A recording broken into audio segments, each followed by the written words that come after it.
Praise the lord. దేవుని పరిశుద్ధ నామమునకు మహిమ కలుగును గాక. ఎలా ఉన్నారు? మీరంతా కూడా క్షేమంగా ఉన్నారని నేను నమ్ముతున్నాను. ప్రియమైనటువంటి వారులారా, తిరిగి ఈ పునరుద్ధాన సమయంలో మరలా మీ ముందుకు రావడానికి ఈ యూట్యూబ్ ఛానల్ ద్వారా, ఫేస్బుక్ ద్వారా, ప్రార్థనా టీవీ నెల్లూరు వారి టీవీ ఛానల్ ద్వారా ఈ పునరుద్ధాన కాలమందు తిరిగి ముందుకు రావడానికి దేవుడు కృప చూపించాడు. అందుని బట్టి దేవునికి ఘనత, మహిమ, ప్రభావం కలుగునుగాక. మరి మనమందరం కూడా గత 39 రోజుల నుంచి మనము ఈ భయంకరమైన విపత్కరమైన పరిస్థితుల నుంచి మనం తప్పించబడ్డాం. దేవుడు మనం క్షేమస్థితిని అనుగ్రహించాడు, ఆపుదలను అనుగ్రహించాడు. దేవుడు అందుని బట్టి నేను దేవుని స్థుతిస్తున్నాను.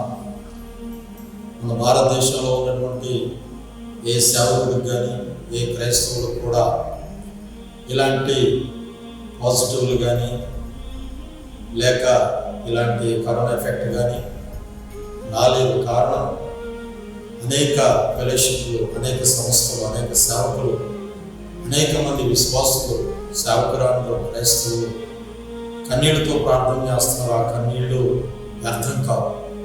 నేను దాన్ని బట్టి దేవుని స్థుతిస్తా ఉన్నాను. సో కనుక మనము శుక్రవారం రోజున ఒక సబ్జెక్ట్ మనం నేర్చుకున్నాం. ఏమిటా సబ్జెక్టు అని అంటే, నీ దృష్టి ఎటువైపు, నీ చూపు ఎటువైపు అనేటువంటి సబ్జెక్ట్ మనం నేర్చుకోవడం జరిగింది.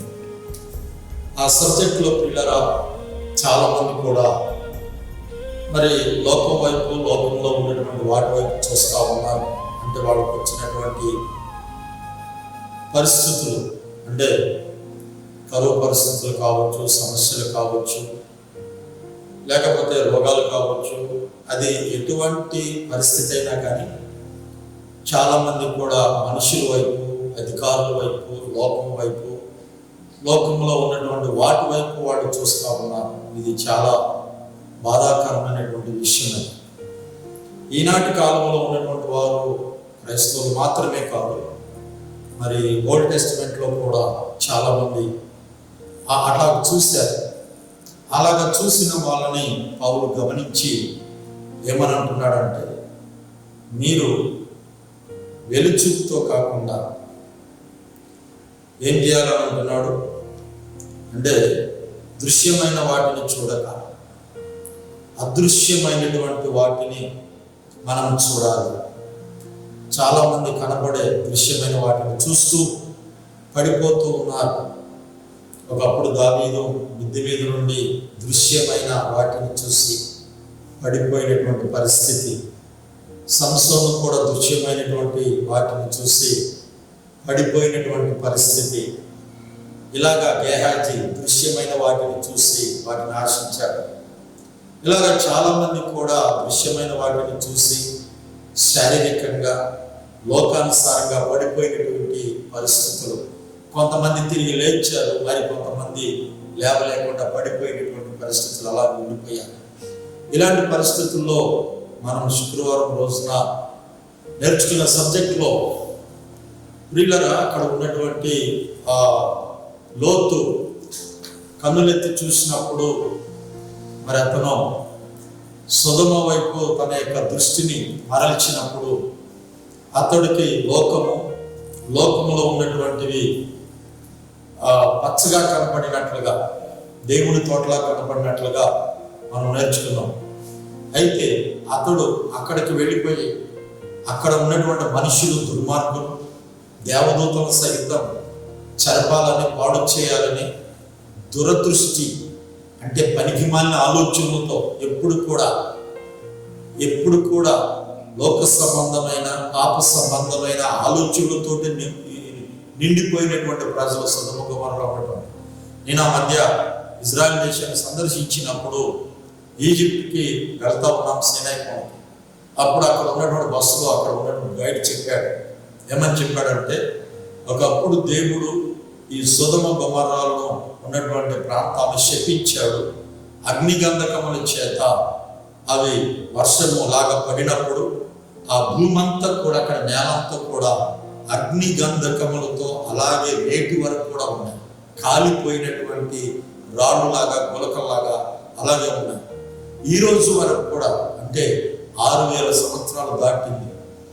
ఏది సొదొమ గొమొర్రాలో దేవుడు శపించి ఆ దేశాన్ని నాశనం చేసినప్పుడు, ఆ జంట నగరాన్ని పాడు చేసినప్పుడు, అక్కడ ఆ అగ్నిగంధకములతో కాలిపోయినటువంటి ఆ గుళికలు నేటి వరకు కూడా ఉన్నాయి.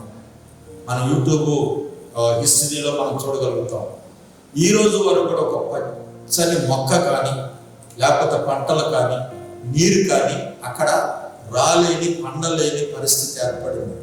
ఎందుకంటే వాళ్ళ ఆలోచనలు బట్టి, వాళ్ళ యొక్క ఉద్దేశాలను బట్టి, వాళ్ళ యొక్క ప్రవర్తన బట్టి దేవుడు ఆ పట్టణాలను శపించేశాడు, అగ్నితో కాల్చివేశాడు. అలాంటి అగ్నితో కాల్చివేయబడేటువంటి ఆ పట్టణాన్ని ఈ నీతిమంతుడిగా పిలువబడేటువంటి లోతు కోరుకుంటున్నాడు. ఇది ఎంత బాధాకరమైనటువంటి విషయం అంటే, నేటి రోజుల్లో కూడా క్రైస్తవులని చెప్పుకునే వాళ్ళు యేసు రక్తంలో కడగబడి లోక పాప శరీర సంబంధమైన వాటి మీద ఎక్కువగా ఎక్కువగా ఎక్కువగా దృష్టి పెట్టి శాపానికి, మరణానికి, దరిద్రానికి గురవుతూ ఉన్నారు. ఎప్పుడు కూడా అలాంటి వాళ్ళ యొక్క ప్రార్థన ఫలించదు, వాళ్ళ లైఫ్ కూడా బ్లెస్డ్గా ఉండదు. ఎందుకంటే వాళ్ళ ఆలోచనను బట్టి వాళ్ళ విధంగా బైబిల్ గ్రంథంలో క్లియర్గా ద్వితీయోపదేశకాండం 29వ అధ్యాయంలో, ద్వితీయోపదేశకాండం 29వ అధ్యాయం 23, 24 వచనాల్లో క్లియర్గా దేవుడు మాట్లాడుతూ ఉన్నాడు. ఏమని మాట్లాడుతున్నాడో తెలుసా? 29వ అధ్యాయంలో 23, 24 వచనాల్లో, వారు యెహోవా తన కోపోద్రేకము చేత నశింపజేసిన సొదొమ గొమొర్రా ఆత్మ షెజోయాముల వలె ఆ సమస్త దేశమును గంధకము చేతను ఉప్పు చేతను చెడిపోయి విత్తబడకయు, దానిలో ఏదియు పుట్టకయు, దానిలో ఏ కూరయు మొలవకయు ఉండుట చూచి, యెహోవా దేని బట్టి దేశమును ఇట్లు చేసినో ఈ మహాకోపాగ్నికి హేతువేమో అని చెప్పుకుందురు అని పిల్లరా ఈ లేఖనంలో. అంటే దేవుడు ఎందుకు ఇలా చేశాడు ఈ పట్టణాలని అని వాళ్ళు చెప్పుకుంటా ఉన్నారంట. ఈ రోజున కూడా మన తెలుగు రాష్ట్రాల్లో ఉన్నటువంటి ఇద్దరు ముఖ్యమంత్రులు కూడా ఇప్పుడు రంజాన్ మాసాన్ని పాటిస్తున్నటువంటి ముస్లిం సోదరులు చెప్తున్నారు, ఈ దేవుడిని వేడుకోండి. అలాగనే పూజారులు చెప్తున్నారు, మంచిగా పూజలు చేయండి. అయితే పిల్లరా, మనము కూడా ప్రార్థన చేస్తూ ఉన్నాం, ఈ తెగులు నుండి కాపాడమని. ఎందుకు ఇలా జరుగుతుందనేది మాత్రం ఆలోచించేలా ప్రజలు చాలా మంది, అంటే క్రిస్టియన్స్ కావచ్చు, నాన్ క్రిస్టియన్స్ కావచ్చు, ఆలోచించేది వేళ్ల మీద లెక్క పెట్టచ్చు ప్రపంచవ్యాప్తంగా. అంటే ప్రపంచవ్యాప్తంగా చాలా మంది కూడా ఇది దేవుని ఉగ్రత అని చెప్పేసి ఎక్కడ పడితే అక్కడ వాళ్ళు ప్రార్థన చేస్తున్నారు. ఎందుకు ఇలాగ జరుగుతుంది, దీన్ని ఆపే ప్రభువా, లేకపోతే దీని నుండి మమ్మల్ని కాపాడు అని చెప్పి ప్రార్థన చేస్తూ ఉన్నారు. ఆనాడు అలాంటి మహాగ్నిలో కాల్చబడి నశించినటువంటి సొదొమ గొమొర్రాలను నేటి భూమి కూడా నేటి రోజుల్లో కూడా అలాంటి అగ్ని చేత కాల్చివేయబడటానికి, దేవుని కోపము రగులుకోవటానికి సిద్ధంగా ఉంది. ఈ విషయాలు పేతురు పత్రికలో అంటాడు. 2వ పేతురు పత్రికలో 3వ అధ్యాయము 7వ వచనము. కనుక ప్రియులారా, 2వ పేతురు పత్రిక 3వ అధ్యాయము 7వ వచనంలో ఏమనంటున్నాడంటే, అయితే ఇప్పుడున్న ఆకాశము భూమియు భక్తిహీనుల తీర్పును నాశనమును జరుగు దినము వరకు అగ్ని కొరకు నిల్వ చేయబడినవై అదే వాక్యం వలన భద్రపరచబడింది. అంటే ఇప్పుడు దేవుని ఉగ్రతకు, దేవుని కోపానికి గురి అవ్వటానికి వాక్యము చేత ఈ భూమి భద్రం చేయబడిందంట. ఇప్పుడు ఆ భద్రత అనేది కొంత తొలగిపోయింది. ఆ భద్రత అనేది తొలగిపోయిన తర్వాత కొంచెం తొలగిపోయిన తర్వాత అప్పుడు తెగులు ముందు రావడం జరిగింది. ఇప్పటికి తెగులు వలన ఏం జరుగుతుందో మనందరికీ కూడా తెలుసు. ఇంకా ఆందోళనకరమైన పరిస్థితి. మన భారతదేశం అయితే ఇప్పుడు లాక్డౌన్ ఓపెన్ చేయాలని ప్లాన్ చేస్తున్నారు. ఓ పక్క ఓపెన్ చేస్తున్నాం అని అంటున్నారు. తర్వాత అదే విధంగా కొన్ని కోట్ల కిట్లు, డ్రస్సులు, మెడిసిన్స్, తర్వాత హాస్పిటల్ బెడ్స్ ఎక్కువగా రెడీ చేస్తా ఉన్నాం. అంటే దీని అర్థం ఏంటి? ఎక్కువ మంది చనిపోయే ప్రమాదం ఉంది. ఎక్కువ మంది కూడా ఈ రోగ బారిన పడేటువంటి ప్రమాదం ఉంది. సో ముందు జాగ్రత్త కోసం గవర్నమెంట్ ఇవన్నీ కూడా సిద్ధం చేయడం జరుగుతుంది. అంటే దీని తర్వాత అగ్ని వచ్చి మొత్తం భూమిని కాల్చివేసేటువంటి పరిస్థితి ఆనాడు సొదొమ గొమొర్రా పట్టణాలను ఏ విధంగా నాశనం చేసిందో అదే విధంగా నేటి ఉన్నటువంటి భూమి కూడా, ప్రపంచం కూడా ఇప్పుడు అగ్ని చేత కాల్చివేయబడటానికి సిద్ధంగా ఉన్నది అని చెప్పి వాక్యం క్లియర్ గా మాట్లాడుతుంది. ఇలాంటి భూమి మీద, ఇలాంటి భూమి వైపు, ఇలాంటి భూమి మీద ఉన్న వాటి వైపు, ఇలాగ భూమిలో ఉన్నటువంటి వారి వైపు ఎక్కువ శాతం ఏం చేస్తున్నారో తెలుసా? క్రైస్తవులు అనే వాళ్ళు ఎక్కువ దృష్టి పెడుతున్నారు. లోకస్తుల దృష్టి ఏంటో మనుషుల మీద ఉంటుంది, సంపాదన మీద ఉంటుంది, డబ్బు మీద ఉంటుంది, ఆస్తుల మీద ఉంటుంది, లోకములో ఉన్న వాటి మీద ఉంటుంది. కానీ క్రైస్తవులు కూడా అలాంటి వాటి మీద ఉంచటం చాలా విచారకరమైనటువంటి పరిస్థితి. ఈ వాక్యాన్ని వింటున్నటువంటి వారులారా, ఆనాటి లోతు నశించిపోయి అగ్ని చేత కాల్చివేయబడే ఆ పట్టణాల మీద దృష్టి పెట్టాడు. ప్రస్తుతము బాగానే ఉంది. యెహోవా తోటలాగా పచ్చగా నీరు దొరికేటువంటి స్థలంలాగా కనబడుతూనే ఉంది. కానీ అది తుదకు మరణానికి దారి తీసేటువంటి పరిస్థితి అని అర్థం చేసుకోలేనటువంటి స్థితిలో ఉండిపోయాడు. ఎంత భయంకరమైనటువంటి పరిస్థితి చూడండి పిల్లలు. సో కనుక ఇప్పుడున్నటువంటి భూమి వైపు మన కన్నులు ఒకవేళ దృష్టి పెట్టినట్లయితే మనము కూడా ఈ తెగులు చేతనో లేక రాబోయేటువంటి అగ్ని చేతనో నాశనం అవ్వక తప్పదు. అందుకని యేసు ప్రభు ఈ లోకంలో ఉన్నప్పుడు లూకా సువార్తలో క్లియర్ గా చెప్పాడు 17వ అధ్యాయంలో. ఏది భూమి మీద ఉన్నప్పుడు యేసు ప్రభుల వారు ఏమని చెప్పాడో తెలుసా? 17వ అధ్యాయం 28వ వచనంలో, లోతు దినములలో జరిగినట్టును జరుగును. అంటే అప్పుడు లోతు దినాల్లో ఎలా జరిగింది? ఈ రోజుల్లో కూడా నేటి కాలంలో కూడా ఇలాగే జరుగుతుందంట. అర్థమవుతుందండి? నేటి రోజుల్లో కూడా ఇలాగే జరుగుతూ ఉందంట. ఏంటి ఎలా జరుగుతుంది? జనులు తినచ్చు, త్రాగొచ్చు, కొనొచ్చు, అమ్మొచ్చు, నారు నాటొచ్చు, ఇండ్లు కట్టుకొనొచ్చు ఉండిరి. చూసారు? లోతు దినములలో జరుగుతున్నట్లుగా జరుగుతూ ఉంది. అంటే అగ్నితో కాల్చబడే లోకము వైపు చాలా మంది చూస్తా ఉన్నారు. వాళ్ళ దృష్టి, వాళ్ళ కన్నులు, వాళ్ళ మనస్సు, వాళ్ళ హృదయము, వాళ్ళ ఆలోచన అన్నీ కూడా అగ్ని చేత దహించబడిపోయేటువంటి ఈ భూమి మీద దృష్టి పెడుతూ ఉన్నారు. అందుకనే పిల్లరా, లోతు యొక్క పినతండ్రి అయినటువంటి అబ్రాహాము లోతు వలె లోకమును చూడకుండా విశ్వాస నేత్రములతో ఏం చేశాడో తెలుసు? అబ్రాహాం స్టాండర్డ్ కన్స్ట్రక్షన్ హౌస్లలో నివసించలేదు. అంటే స్థిరమైనటువంటి గృహాల్లో నివసించలేదు. అందుకని గుడారాలలోను, డేరాలలోను నివసించుకుంటూ వచ్చాడు. ధనవంతుడైనప్పటికీ కూడా ఆ ధనము మీద దృష్టి పెట్టలేదు. అతడు ధనవంతుడైనప్పటికీ కూడా ఒక స్థిర నివాసాన్ని ఏర్పాటు చేసుకోలేదు. ఎందుకంటే తన యొక్క దృష్టి, తన యొక్క చూపు, తన యొక్క ఆలోచన ఎక్కడ ఉందో తెలుసా? భూమి మీద కాదు, పరలోకం మీద, పరదేశం మీద ఉంది. దేవుని దగ్గర ఉంది తన యొక్క దృష్టి, తన యొక్క ఆలోచన పిల్లలు.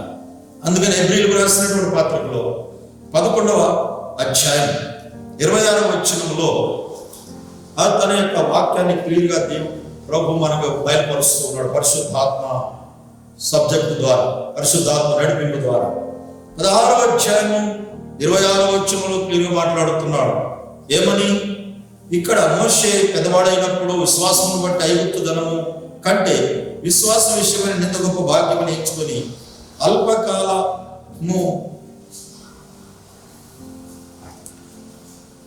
అల్పకాల పాప భోగములను అనుభవించుట కంటే క్రీస్తు విషయమై ఐగుప్తు ధనం అనుభవించుట కంటే క్రీస్తు ధనం విషయమై నింద గొప్ప భాగ్యమని ఎంచుకొని, అంటే వీళ్ళంతా కూడా ఏం చేశారు? విశ్వాస పరులైనటువంటి ప్రియమైనటువంటి వారు, విశ్వాస పరులైనటువంటి, అంటే మోషే కావచ్చు, అబ్రహాము కావచ్చు. అంటే 10వ వచనంలో కూడా ఏమని ఉంటున్నాడు? దేవుడు దేనికి శిల్పియో నిర్మాణకుడై ఉన్నాడో పునాదులు గల పట్టణం కొరకు అబ్రహాము ఎదురు చూశాడంట. అంటే భూమి మీద ఉన్నటువంటి దాని మీద దృష్టి పెట్టాల. దేవుడు దేనికి పునాది వేశాడు, దేవుడు దేన్ని సిద్ధపరుస్తాడు పర్మనెంట్ గా, శాశ్వతంగా, దాని మీద దృష్టి పెట్టాడు. ఎందుకని లోకం మీద పెట్టలేదు? ఎందుకని లోకంలో ఉన్న వాటి మీద పెట్టలేదు? చాలా మంది కూడా ఎలా ఉంటారో తెలుసా? అంతా కూడా భూమి వైపు చూస్తూ ఉంటారు, లోకం వైపు చూస్తూ ఉంటారు, మనుషులకి వెళ్ళి చూస్తూ ఉంటారు. అలా నాశనానికి దారి తీస్తారన్న సంగతి తెలియదు, పతనానికి దారి తీసేటువంటి పరిస్థితి అన్న సంగతి తెలియదు. సంసోను ఉన్నాడు, ఢిల్లీలోకి వెళ్ళి చూశాడు, చివరికి ఏమైపోయాడు? దేవుడి శక్తిని పోగొట్టుకొని ఇప్పుడు ఒట్టివాడై చివరికి శత్రువుల చేతులు చిక్కి కళ్ళు ఊడబెరికి ఇప్పుడు బందీ అయ్యాడు. ఎవరు? మళ్ళా ఒక దేవుని కొరకు నాజీరు చేయబడిన వాడు గేహాజీ ఉన్నాడు. ఏమాశించాడు? సేవకుల దగ్గర అసిస్టెంట్ గా ఉన్నాడు. కానీ వాడి దృష్టి అంతా కూడా దేని మీద ఉంది? వాడి ఆలోచన అంతా కూడా దేని మీద ఉంది? సేవకుడు దగ్గర అసిస్టెంట్ గా ఉండి కూడా వాడి ఆలోచనలు కూడా దేని మీద ఉన్నాయి? అరే ఎవరో ఒక వ్యక్తి వస్తే, నయమాన్ వస్తే, అయ్యా ఇది చేయాలంటే, ఇదిగో నీ కానుకలు కూడా తీసుకొచ్చానంటే, ఈ కానుకలు నీ దగ్గరే పెట్టుకోరా బాబు అని అంటే, సరేనని వెళ్ళిపోతుంటే పరిగెత్తుకుంటే, అంటే ఆడి దృష్టి అంతా దేని మీద ఉంది? అలాగనే కూడా ఈ రోజుల్లో పిల్లరా చాలా మంది దృష్టి సేవకులమని చెప్పుకుంటూ, క్రైస్తవులు విశ్వాసం అని చెప్పుకుంటూ, వాళ్ళ తలపులన్నీ కూడా ధనం మీదనో, లేకపోతే పాపం మీదనో, లోకం మీదనో, శరీర కార్యాల మీదనో ఎక్కువగా ఉంటాము. అరే మోషేకి ఏం తక్కువ అండి? చాలా ఒక గొప్ప రాజు కుమారుడు అనిపించుకోవడానికి ఇష్టపడుతున్నా, తను ఎవరో తెలిసిన తర్వాత. అందుకనే ఈ ధనము అనుభవించుట కంటే, ఐగుప్తు అంటే లోకము యొక్క సుఖము, లోకము యొక్క ధనము అనుభవించుట కంటే దేవుని ప్రజలతో శ్రమ అనుభవించటం చాలా గొప్ప భాగ్యం అని ఎంచుకున్నాడు. ఈరోజు నీ మాటలు వింటున్నటువంటి వారు, నువ్వు ఏది గొప్పగా ఎంచుకుంటున్నావు? ఏది గొప్పగా ఆలోచిస్తున్నావు? ఎప్పుడైనా ఆలోచన చేస్తారా? నీకు దేవుని రాజ్యం కావాలంటే, దేవుని రాజ్యంలో చేరాలనంటే ఇవన్నీ కూడా కావాలి. సో కనుక 26, 27 వచనాల్లో కూడా చూస్తే, 11వ అధ్యాయంలో చాలా విషయాలు అక్కడ వ్రాయబడి ఉన్నాయి. విశ్వాస పరులైనటువంటి అనేకులు దూరం నుండి చూచి, విశ్వాసులైనటువంటి అనేకులు కూడా దూరము నుండి చూసి వందనం చేసి, తాము భూమి మీద పరదేశులమును యాత్రికులమై ఉన్నామని ఒప్పుకొని, భూమి మీద ఏమై ఉన్నారని ఒప్పుకుంటున్నారంట? పరదేశులమును యాత్రికులము. మనము ఈ భూమి మీద స్థిరులము కాదు, శాశ్వతము కాదు. ఎప్పుడు విడిచిపెట్టాలో తెలియదు. కట్టుకున్న భార్య కావచ్చు, కన్న బిడ్డలు కావచ్చు, మనం కనిన తల్లిదండ్రులు కావచ్చు, మనతో పుట్టిన అక్క చెల్లెలు అన్నదమ్ములు కావచ్చు, బంధుమిత్రులు కావచ్చు, అన్నిటినీ కూడా విడిచిపెట్టాలి. ఎందుకంటే మనము యాత్రికులము అని చెప్పి నిజమైన క్రైస్తవులు ఒప్పుకొని ఏం చేశారంట? విశ్వాస నేత్రాలతో చూచి మృతి నొందిరి. వాళ్ళ దృష్టి అంతా కూడా అక్కడ. నువ్వు నిజంగా క్రీస్తు రక్తములో కడగబడితే, క్రీస్తు రక్తము కడగబడి క్రీస్తుతో కూడా లేపబడితే, బైబిల్ ఏం చెప్తుందండి? చదవనవసరం లేదు కానీ ఎఫెసీ 2:8 ప్రకారంగా నీవు క్రీస్తుతో కూడా లేపబడితే, అంటే లేపబడి ఆయన అక్కడ కూర్చోబెట్టాడట. ఎక్కడ? పరలోకమందు కూర్చోబెట్టాడట. క్రీస్తుతో కూడా లేపి, అంటే క్రీస్తు మృతులలో నుండి లేపబడ్డాడు. రక్షణ పొందిన క్రైస్తవుడైనా కానీ లేపబడి ఏం చేశాడు? ఏం చేయబడ్డాడు? ఉన్నత స్థానంలో అక్కడ ఉంచబడ్డాడు. అక్కడ నుంచి అక్కడికే చూడాలి తప్ప అక్కడి నుంచి, అందుకనే కొలసలేముంది, మీరు క్రీస్తుతో కూడా లేపబడిన వారైతే పైనున్న వాటి మీద దృష్టి పెట్టాలి, పైనున్న వాటిని వెతకాలి అని వ్రాయబడి ఉంది. కానీ మానవుడి యొక్క దృష్టి అంతా కూడా ఎప్పుడు చూసినా కానీ ఏముంటదంట? ఎవడనంటే ఆడికి ఎప్పుడు జ్ఞానశుద్ధులేనంటాడు. ఆడు ఎప్పుడు చూసినా ఏం దొరికిద్దా అని చెప్పి చూసుకుంటూ పోతాడంట. ఆడికి చాలా సార్లు రూపాయి పిల్లలు 5 రూపాయల పిల్లలు దొరికినాయి అంట. అప్పుడు కరెంటు పోయిందంట. ఒకసారి రోడ్డు మీద నడుస్తుంటే తెల్లగా 2 రూపాయల పిల్లలు నడితే 2 రూపాయలు దొరికిందని పట్టుకుంటే తీరా చూస్తే ఉమ్మంటాడు. ఆడు బతుకు చూసారా? చీచి చీచి అనుకున్నాడంట. అంటే వాడు చూపంతా కూడా ఎప్పుడెక్కడ అంటే నేల మీదే, భూమి మీదే. అరే పైకి చూడరా బాబు, ఆడు క్రైస్తవుడే. మనం ఎంత భయంకరమైనటువంటి పరిస్థితి చూడాలి. అనేక మంది దృష్టి కూడా లోకములో భూమి మీద ఉన్న వాటి మీద చూస్తూ ఉంటారు. ప్రియులారా, తర్వాత ఇంకొక విషయం ఏంటంటే మీకాలు. మన అందరికీ తెలుసు మీకాలు అంటే మరి ఓల్డ్ టెస్టిమెంట్ లో ఉన్నటువంటి దావీదు మహారాజు యొక్క సతీమణి.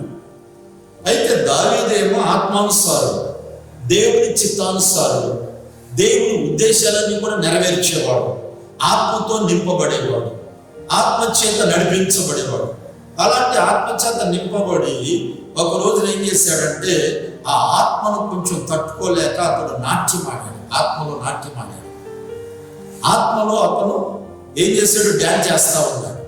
అలాగా డ్యాన్స్ చేసేటువంటి నాట్యం ఆడుతున్నటువంటి వ్యక్తి ప్రజలందరిలో కూడా అలాంటి పరిస్థితుల్లో తన ఒంటి మీద ఉన్నటువంటి వస్త్రాలు కాస్త ఊడిపోయినాయి.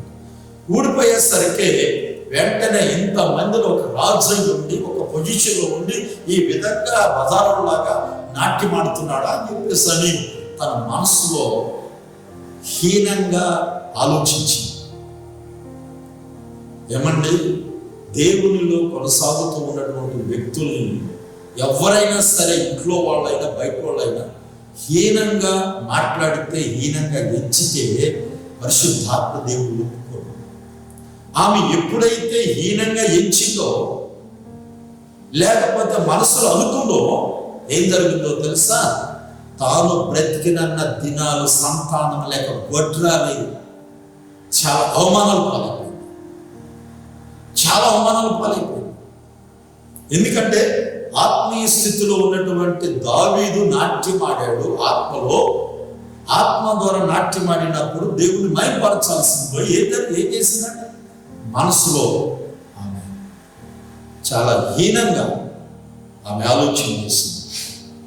అలాంటి పరిస్థితుల్లో మీకాలు బ్రతికినన్ని రోజులు కూడా దుఃఖంతో, బాధతో, భారంతో, వేదనతో, అయ్యో నాకు పిల్లలు లేరే. ఒకసారి శారా అనుకుంది, నాకు ఎంత ఉంటే ఏంటి, నాకు పిల్లలు లేరు, నాకు సంతానం లేదే. అలాగనే ఒక రాణి అయి ఉండి సంతానం లేదంటే అదెంత తట్టుకోలేని బాధ.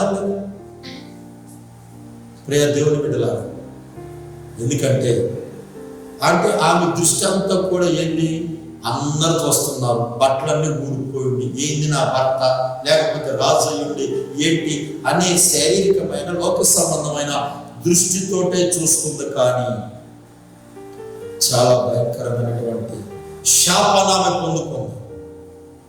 చూసారా? మీకాలు ఈ విధంగా బ్రతికినంత కాలం కూడా వేదనతో ఉండిపోయింది.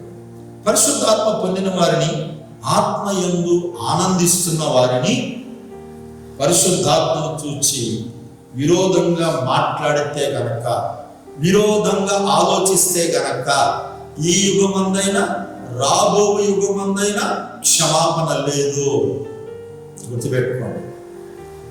ఎందుకంటే ఆత్మ సంబంధులైతే ఆత్మ సంబంధులుగానే మనందరికీ తెలుసు పిల్లారా, ప్రభు పరలోకానికి ఆరోహణం అయ్యేటప్పుడు మీరు వెళ్ళి ఎటు వెళ్ళక యెరూషలేములో ఉండి నేను పంపించేటువంటి ఆదరణకర్త పరిశుద్ధాత్మ కొరకు కనిపెట్టమన్నారు. వీళ్ళు కనిపెట్టారు. ఆయన ఎప్పుడు పంపిస్తాడో చెప్పలేదు. ఇవాళ ఆయన వెళ్ళిన రోజు పంపిస్తాడు, రెండో రోజు పంపిస్తా అన్నాడు, లేకపోతే ఒక వారానికి పంపిస్తాను, ఎన్ని రోజులు పంపిస్తాను చెప్పలేదు. అయితే 120 మంది కూడా మేడగదిలో కనిపెట్టి ప్రార్థన చేస్తూ ఉన్నప్పుడు పిల్లారా, 10వ రోజు ఆత్మ వారి మీదకి దిగి వచ్చింది. దీనికి ఓల్డ్ టెస్టిమెంట్ లో కొంత సబ్జెక్ట్ ఉంది. ఎందుకంటే పనులు ఆడించేటువంటి, పనులు కోసేటువంటి, సపరేట్ చేసేటువంటి ఇవన్నీ కూడా నేను దేవుని చేతి మీద రాబోయే రోజుల్లో దాన్ని నేను మీకు వివరిస్తాను. అయితే పిల్లల 10వ రోజున ఆత్మ వాళ్ళ మీదకి దిగి వచ్చినప్పుడు ఈ ఆత్మను వాళ్ళు కొత్త గనక వాళ్ళు తట్టుకోలేక ఏం చేశారంటే భాషలతో మాట్లాడటం ప్రారంభించారు. ఆత్మలో వాళ్ళు భాషలతో మాట్లాడటం ప్రారంభించినప్పుడు ప్రియమైనటువంటి వాళ్ళారా, అక్కడ ఉన్నటువంటి చుట్టుపక్కల దగ్గరగా వేరే దేశాల నుండి, వేరే ప్రాంతాల నుండి వచ్చినటువంటి వాళ్ళు సుమారు ఎన్ని దేశాల నుంచి వచ్చారో తెలుసండి? 120 దేశాలు అనుకుంటా. అనేక రాష్ట్రాల నుంచి, అనేక దేశాల నుంచి వచ్చారు చాలా మంది అక్కడికి యెరూషలేముకి. వచ్చినప్పుడు వీళ్ళు ఆత్మలో మాట్లాడుతూ గంతులు వేస్తూ ఉంటే అప్పుడు వాళ్ళు ఏమన్నారో తెలుసండి? వీళ్ళు కొత్త సారా తాగొచ్చినట్టున్నారు, కొత్త మద్యము తాగొచ్చినట్టున్నారు, కొత్తగా మాట్లాడుతున్నారు, కొత్త భాషలు మాట్లాడుతున్నారు, ఎవరికి అర్థం కాని భాషలు మాట్లాడుతున్నారు. అంటే ఆత్మచేత నింపబడి వాళ్ళందరూ కూడా ఆ విధంగా దేవుని నయపరుస్తున్నప్పుడు, ఆత్మను ఆరాధించి స్థుతించి గణపరుస్తున్నప్పుడు వీళ్ళంతా కూడా ఏం చేశారో తెలుసా? వాళ్ళని అవమానం పరిచే విధంగా, వాళ్ళని కించపరిచే విధంగా పరిశుద్ధాత్మ విషయంలో వాళ్ళు మాట్లాడటం జరిగింది. ఇది చాలా బాధాకరమైనటువంటి విషయం. కనుక పిల్లారా, పరిశుద్ధాత్మను కుమ్మరిస్తారని దేవుడు క్లియర్గా మాట్లాడడం జరిగింది. అవును పిల్లారా, మనము అవునన్నా కాదన్నా పరిశుద్ధాత్మ దేవుడు అంత్య దినాల్లో దేవుడు చెప్పాడు. ఏది అపోస్తుల కార్యం 2వ అధ్యాయం 12వ వచనంలో పరిశుద్ధాత్మ దేవుడు అక్కడ మాట్లాడటం జరిగింది. ఏమని మాట్లాడటం జరిగిందో తెలుసండి? 2వ అధ్యాయం 12వ వచనంలో ఈ విధంగా వ్రాయబడి ఉన్నది. అందరూ ఈ భ్రాంతి నుండి ఎటు తోచక ఇది ఏమగును అని ఒకరితో ఒకడు చెప్పుకున్నారు. అంటే వాళ్ళందరూ ఆత్మచేత నింపబడినప్పుడు వాళ్ళంతా కూడా విభ్రాంతి పొందారంట. అంతకుముందు ప్రవచన రీతిగా దేవుడు మాట్లాడాడు. అంత్య దినాలలో ఏమన్నాడంటే నా ఆత్మను అందరి మీద కృమ్మరిస్తాను అని చెప్పి మాట్లాడటం జరిగింది. సో కనుక పరిశుద్ధాత్మ దేవుడికి రంగు కానీ, దేశం కానీ, వర్గం కానీ, పార్టీ కానీ, కులం కానీ ఏ భేదం కూడా లేకుండా అందరి మీదకి ఎవరైతే కనిపెట్టుకుని ఉంటారో వారి మీదకి దిగి రావడానికి అవకాశాలు ఉన్నాయి. దేవుడికి మహిమ కలుగును గాక. సో కనుక ప్రియమైన దేవుని బిడ్డలారా, ఈ విధంగా జరుగుతూ ఉన్నటువంటి పరిస్థితుల్లో మరి ఆనాడు పౌలు గారు కూడా పశువుల శాలలో స్వస్థత కూటాలు జరిగించేవాడు. అయితే ప్రజలందరూ ఆయా గ్రామాల నుంచి గుంపులుగా వచ్చేవారు. చాలా మంది కూడా ఎడ్ల మీద కూడా రోగులు తీసుకొచ్చేవారు. ఆ సమయంలో ప్రభు అనేక రోగులు స్వస్థపరిచాడు. అయితే కొందరు హేళన చేశారు. అంటే భూమి మీద ఎన్నో రకాలుగా దృష్టి పెట్టి హేళన చేసేటువంటి ప్రజలు లేకపోలేదు. అందుకనే పిల్లలు 2వ అధ్యాయంలో అపోస్తలుల కార్యం 49వ వచనంలో ఏమని వ్రాయబడి ఉందో తెలుసా? 47వ వచనంలో ఆనందముతోనూ నిష్కపటమైన హృదయముతోనూ ఆహారం పుచ్చుకొనుచుండ్రి, మరి ప్రభు రక్షణ పొందుతున్న వారిని అనుదినము కూడా వారితో చేర్చబడుతూ ఉండేను. అంటే పరిశుద్ధాత్మ కార్యాలు అక్కడ జరుగుతూ ఉన్నప్పుడు అక్కడ అనేకులు కూడా ఏం చేయబడుతున్నారంట? సంఘములోనికి చేర్చబడుతూ ఉన్నారు. Praise the Lord. అయితే పిల్లలు ఈ విధమైనటువంటి పరిస్థితులు అక్కడ నెలకొని ఉన్నాయి. అయితే ఇందాక మనం చెప్పుకున్నట్లుగా గేహాజీ విషయంలో 2వ రాజుల గ్రంథం 6వ అధ్యాయము 15వ వచనంలో చూస్తే గేహాజీ పెద్దల కడ లేచి తన చుట్టూ చూచినప్పుడు ఇశ్రాయేలీయులకి విరోధంగా సిరియా దేశపు రాజు పంపిన యుద్ధ సైన్యాన్ని చూసి గేహాజీకి భయం వేసింది. రెండవ రాజులు 6:15 ప్రియులారా, అంటే అతడు పెందల కడలు ఇచ్చి గేహాజీ చుట్టూ కూడా బయటకు వచ్చి చూసినప్పుడు సిరియా రాజు పంపినటువంటి యుద్ధ సైన్యాన్ని చూసి గేహాజీకి భయమేసి కంగారు పడి అరుస్తూ దైవజనుడైన ఎలీషా దగ్గరికి పరిగెత్తాడు. దైవజనుడైనటువంటి ఎలీషా దగ్గరికి పరిగెత్తయ్యా, భయంకరంగా సైన్యం కొన్ని లక్షల మంది మనలను చుట్టుముట్టారు, మనము వాళ్ళని ఎదుర్కోలేము అని భయకంపితులవుతూ ఉన్నారు. అప్పుడు పిల్లగా దైవజనుడు కంగారు పడకుండా ఏం చేశాడో తెలుసా? ప్రార్థన చేశాడు. ఒక్క నిమిషం ప్రార్థన చేశాడు. ప్రభువా, వీడి కన్నులు తెరువుము. వీడు నా దగ్గర ఉన్నప్పటికీ కూడా వీడి కళ్ళు మూసుకుపోయి ఉన్నాయి. వీడు ఎంతో కాలం నుంచి నాతో ఉంటూ నేను చేసే కార్యాలు చూస్తూ నాకు శిష్యుడిగా ఉంటున్నప్పటికి కూడా ఇతడు ఏం చేస్తున్నాడు అని అంటే భయపడుతూ ఉన్నాడు. వీడు ఆలోచన అంతా కూడా భూమి మీదనే, లోకం మీదనే, లోకంలో ఉన్న వాటి మీదనే వీడి దృష్టి అంతా కనుక వీడి కళ్ళు మూసుకుపోయాయి. వీడి కళ్ళు తెరువు ప్రభువా. వెంటనే దేవుడు ఆ ప్రార్థన ఆలకించి ఏం చేశాడో తెలుసండి? యెహోవా ఆ పనివాని కన్నులు తెరవగా దేవుడు వారి కొరకు వారి చుట్టూ సిద్ధపరిచిన అగ్ని గుర్రములు, రథములు, పర్వతములు గేహాజీ చూడటం జరిగింది. ఎంత ఆశ్చర్యమో చూసారండి. మనము లోకమును దాని బలాన్ని చూసి భయపడుతున్నాం కానీ లోకములో ఉన్నటువంటి వాటిని చూసి భయపడుతున్నామే కానీ నిజమైన క్రైస్తవుడు భయపడు. ఎందుకంటే తెలుసా?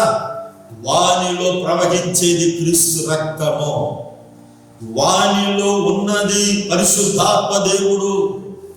ఈ రెండు కూడా ఆ విశ్వాసిని లేక సేవకుడిని లేక క్రైస్తవుని నడిపిస్తూ ఉంటారు.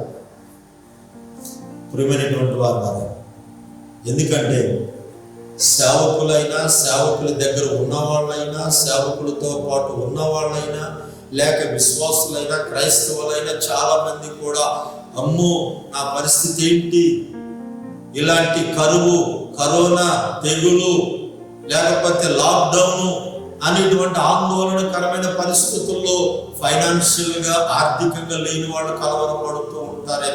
కానీ నిజమైన క్రైస్తవుడు దేనికి భయపడడు. దేవుడు కాపుల చేత పోషించిన దేవుడు, పేద విధవరాల చేత ఏలియాను పోషించిన దేవుడు, అనేక రకాలుగా అనేక మందిని పోషించిన దేవుడు. మనము విశ్వాస నేత్రాలతో ఉంటే, విశ్వాసము కలిగి ఉంటే దేవుడు ఎందుకు మనకు సహాయం ఇచ్చేయడు? ఏమండి, మనము పుట్టించిన దేవుడు, పెంచి పోషిస్తున్న దేవుడు, కరువు కాలంలో కూడా పోషించడం ఎన్ని ఉదాహరణలు ఉన్నాయండి.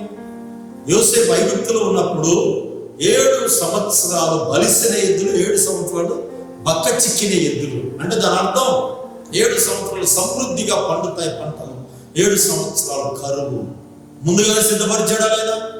అలాగే ప్రతి సేవకుడికి, ప్రతి విశ్వాసికి, ప్రతి క్రైస్తవుడికి దేవుడు ముందుగానే సిద్ధపరుస్తాడా లేదా? ఎందుకు కలవరపాటు, ఎందుకు తొందరపాటు, ఎందుకు ఆందోళన చెందేటువంటి పరిస్థితులు? ఎందుకు? భయంకరంగా వాట్సాప్ గ్రూపుల్లో ఎవరైనా సహాయం చేస్తారా, మీరు మాకు సహాయం చేస్తారా అని అడిగేటువంటి పరిస్థితులు ఉన్నాయి. అడగటం తప్పు కాదు పిల్లారా. అయితే ఏంటంటే ఒకవేళ మనం నిజమైన సేవకులమో, క్రైస్తవులమో, విశ్వాసము అయితే అడగకుండానే దేవుడు మనకు సహాయం చేయాలి. ఎందుకంటే మనకి ఏమేమి కావాలో దేవుడికి ముందే తెలుసు. ఎందుకంటే మన దృష్టి భూమి మీద ఉన్న వాటి మీద కాకుండా ఆ నశించకుండా ఉన్న ఆ పరలోక పట్టణం మీద మన దృష్టి పెడితే దేవుడు ఆటోమేటిక్గా మనకు కావలసిన అక్కర్లన్నీ కూడా దేవుడు తీరుస్తాడు. దేవుడికి మహిమ కలుగును గాక. మనందరికీ తెలుసు పిల్లారా, మా దేవుడు రక్షించినా రక్షింపకపోయినా, ముందు ఆ మాట అంటారు, మా దేవుడు రక్షించడానికి సమర్థుడు. ఈ కరువు కాలం నుంచి దేవుడు రక్షించడా? ఈ భయంకరమైన విపత్కరమైన పరిస్థితుల నుంచి దేవుడు మనకి సహాయం చేయడా? మా దేవుడు రక్షించడానికి సమర్థుడు. ఒకవేళ రక్షింపకపోయినా మేము భూమి మీద ఉన్న వాటి మీద దృష్టి పెట్టము, భూమి మీద ఉన్న వాటి మీద మా యొక్క ఆలోచన పెట్టము. ఎందుకంటే మేము క్రీస్తుతో కూడా లేపబడ్డాం. మాలో ప్రవహించేది యేసు రక్తం, మమ్మల్ని నడిపించేది పరిశుద్ధాత్మ దేవుడు, మా మీద ఉన్నది పరిశుద్ధాత్మ అభిషేకం. అలాంటి అభిషేకమే మమ్మల్ని నడిపించింది అని చెప్పి ఒక ధైర్యంతో పిల్లరా మనం ముందుకు వెళ్ళాలి తప్ప మనము కలవరపడకూడదు. సో కనుక ఇక్కడ దావీదు చెప్పినట్లుగా యెహోవా యందు భయభక్తులు గల వారి చుట్టూ ఏముండదంటండి? దేవదూత, ఆయన దూత కావలి నుండి రక్షించము. ఇప్పటి వరకు నాకు తెలిసిన భారతదేశ వ్యాప్తంగా ఏ ఒక్క సేవకుడికి కానీ ఏ ఒక్క క్రైస్తవుడికి కానీ కరోనా వచ్చింది లేకపోతే తెగులు వచ్చిందని నేను వినలా. ఇది కేవలము మన దేవుడు మనకిచ్చిన కాపల లేక కాపుదల, భద్రత అని నమ్ముతున్నా నేను గట్టిగా. ఇంత కాపుదలనిచ్చిన దేవుడు, ఇంత భద్రతనిచ్చినటువంటి దేవుడు మనకు సహాయం చేయడు. మన దృష్టి అంతా ఎందుకు ఇక్కడ పెడుతున్నాము? దృశ్యమైన వాటి మీద ఎందుకు పెడుతున్నాం? అదృశ్యమైన వాటి మీద పెట్టాలి కదా మనం. అందుకనే మత్తయి సువార్త 28వ అధ్యాయం 20వ వచనంలో 28వ అధ్యాయం 20వ వచనంలో నేను మీకు ఏ సంగతులు ఆజ్ఞాపించినో వాటిని అన్నింటినీ గైకొనవలనని వారికి బోధించుడి. ఇదిగో యుగ సమాప్తి వరకు సదాకాలము మీతో కూడా ఉన్నాను. అంటే సదాకాలము నేను మీతో కూడా ఉన్నాను. అంటే సదాకాలం అంటే అది ఏ కాలమైనా, ఏ సమయమైనా, ఏ పరిస్థితి అయినా సరే దేవుడు ఉంటాడు. ఇప్పుడు మామూలు పరిస్థితుల్లో ఆనాటి భక్తులతో ఉన్నాడు, ఇప్పుడు అగ్నిగుండములో భక్తులతో ఉన్నాడు, ఎర్ర సముద్రంలో భక్తులతో ఉన్నాడు, ఎర్ర సముద్రం యోర్దానులో దాటింపజేసేదానికి తోడుగా ఉన్నాడు, అరణ్యంలో తోడు సదాకాలం వారితో కూడా. అంటే ఏ స్థలమైనా, ఏ సమయమైనా, ఏ పరిస్థితి అయినా, అది ఏ కాలమైనా తోడుగా ఉండి ఆయన బిడ్డలకు ఏ తెగులు కూడా రానికుండా చేస్తాడు. కారణం ఏంటో తెలుసా? వాళ్ళ దృష్టి దృశ్యమైన వాటి మీద కాకుండా అదృశ్యమైన ఆ పరలోక పట్టణం మీద వారు ఉంచడం జరిగింది. దేవునికి మహిమ కలుగును గాక. ప్రియమైనటువంటి వారులారా, అలాంటి పరిస్థితి. తర్వాత పాయింట్ మనం ఆలోచన చేస్తే అదే అపోస్తలుల కార్యము 7వ అధ్యాయం 55వ వచనంలో గనక అక్కడ స్టెఫను గురించి మనం చూడగలుగుతున్నాం. ఆది సంఘ పరిచారకుడైనటువంటి స్టెఫనును రాళ్లతో కొట్టుచూ ఉండగా క్రీస్తు కొరకు నిలబడినప్పుడు, ప్రియులారా, దేవుని కొరకు నిలబడినప్పుడు, ఆయన పరిచర్య కొరకు నిలబడినప్పుడు, ఆయన విశ్వాసంలో నిలబడినప్పుడు, ఆయన సేవ కొరకు నిలబడినప్పుడు ఏం జరిగింది? రాళ్లతో తరిమి తరిమి కొడుతున్నారు.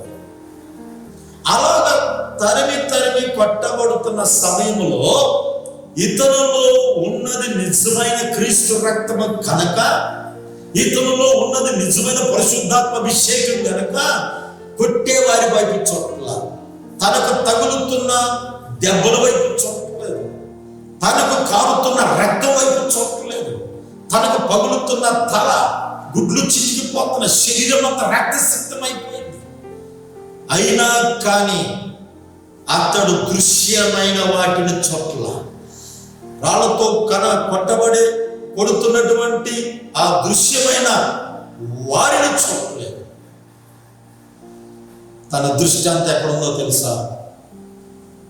దేవునికి మహిమ కలుగును గాక. అతన్ని రాళ్లతో కొడుతుంటే అతడు దృశ్యమైన వాటిని చూడలేదు కనుక పరలోకం తెరవబడిందంట. బైబిల్లో చాలా మంది చనిపోయారు, ఏది హతసాక్షులయ్యారు. ఎవరి విషయంలో ఇలాంటి సంఘటన జరగల, కానీ స్టెఫను ఒక్కడి విషయంలోనే అతడు చనిపోయే పరిస్థితుల్లో పరలోకం తెరవబడిందంట.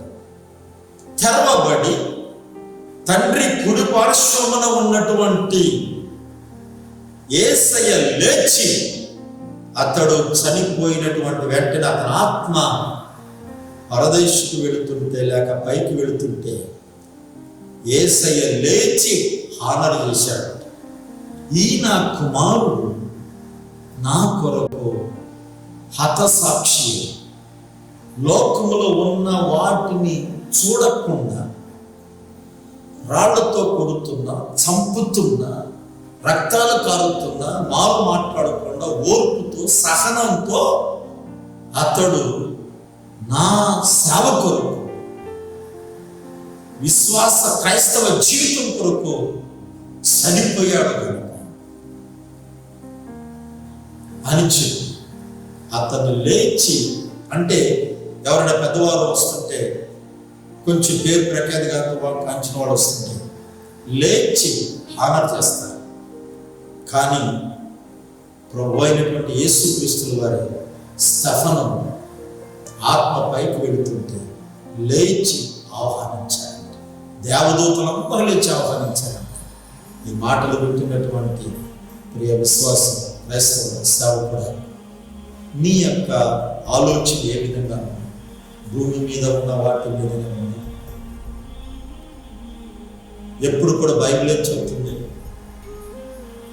ధ్యానించుట, ప్రార్థించుట, ఆత్మీయ సహవాసము, రొట్టె విరుచుట యందు, ఈ నాలుగిటి యందు ఆదిమ సంఘం ఎడతెగకుండా ఉన్నాను. కనుక నీ దృష్టి దయచేసి ఎలాంటి పరిస్థితులు వచ్చినా, చివరికి ప్రాణం పోయే పరిస్థితి వచ్చినా, చివరికి నాశనం అయ్యే పరిస్థితి వచ్చినా, నువ్వు మాత్రం అటు ఇటు కూడా చూడకుండా నిన్ను పుట్టించిన, నిన్ను బ్రతికిస్తున్నా, నిన్ను పెంచి పోషిస్తున్నా, ఈ భయంకరమైన మరణకరమైన పరిస్థితుల నుంచి తప్పించిన ఆ యేసయ్య వైపే చూడాలి తప్ప ఇంకా దేని వైపు, వేటి వైపు చూడకూడదని ప్రభు పేట మీకు మనవి చేస్తున్నాను. కనుక పిల్లరా, ఈ మాటలు యందు దయచేసి మీరు ఆలోచన చేసి ప్రార్థనాపూర్వకంగా ఉండవలసిందిగా ప్రభు పేట మనవి చేస్తున్నాను. ఎందుకంటే దేవుడు ఇంతవరకు కాపాడిన దేవుడు రాబోయే కాలంలో కూడా పూర్తిగా తప్పిస్తాడు, కాపాడుతాడు అనే ఒక నమ్మకంతో మనం ప్రార్థనాపూర్వకంగా ఉందాం. దేవుడు మనకి కార్యం జరిగిస్తాడు. చిన్న ప్రార్థన చేసుకుందాం. ప్రార్థన ఆలకిస్తున్న మా పరమ తండ్రి, మీ ఉన్నత నామాన్ని బట్టి మీకు వందనాలు చెల్లిస్తున్నాం. ఈ యూట్యూబ్, ఫేస్బుక్, ప్రార్థన టీవీ ఛానల్ ద్వారా ఎంతమంది అయితే వింటున్నారో ఈ మాటలు వారి హృదయాలలో, వారి గృహాలలో, వారి సంఘాలలో యేసు నామములో అద్భుతములు జరుగునుగా, ఆశ్చర్య కార్యాలు జరుగునుగా. వాళ్ళ యొక్క దృష్టి ఎప్పుడు కూడా వాక్యం మీద, ప్రార్థన మీద, దేవా నీ వైపే ఉంచే విధంగా పరిశుద్ధాత్మ సహాయం దయచేయండి. ఎంతో మంది కలవరపడుతూ ఆందోళన చెబుతున్నారు. నాయనా, నిజమైనటువంటి నీ భక్తులు మీరు పెంచి పోషించే దేవుడు, కాపాడే దేవుడు కనుక నిశ్చయముగా వారికి మీ క్షేమ స్థితిని, నాయన కావలసిన అవసరతల యొక్క స్థితిని మీరు తీర్చమని మీకు ప్రార్థన చేస్తాను. కనుక తండ్రి, నిశ్చయముగా నీ చిత్తమైతే ఇది తొందరగా ఈ కరోనా కంట్రోల్ అవుతాడు. నాయన, ఈ యొక్క తెగులు బారి నుంచి నీ బిడ్డలైనటువంటి వారు కాపాడడానికి సహాయం చేసి ఆశీర్వదించమని యేసు పరిశుద్ధ ప్రార్థన పెట్టుకుంటున్నాము తండ్రి. తండ్రి దేవుని ప్రేమ, ప్రభువైన యేసుక్రీస్తు పరిశుద్ధాత్మీకైన సర్వస్వరుడు మనకి సకల పరిశుద్ధులు ఈ మాటలు వింటున్న వారందరికీ నిత్యము సదాకాలంతో నడిపించిన గాక. Thank you. ఈ మాటలు చాలా మందికి పరిచయం చేయండి, తర్వాత షేర్ చేయండి, సబ్స్క్రైబ్ కూడా చేయాలని ప్రభుపేట మనం చేస్తున్నాం. Thank you very much.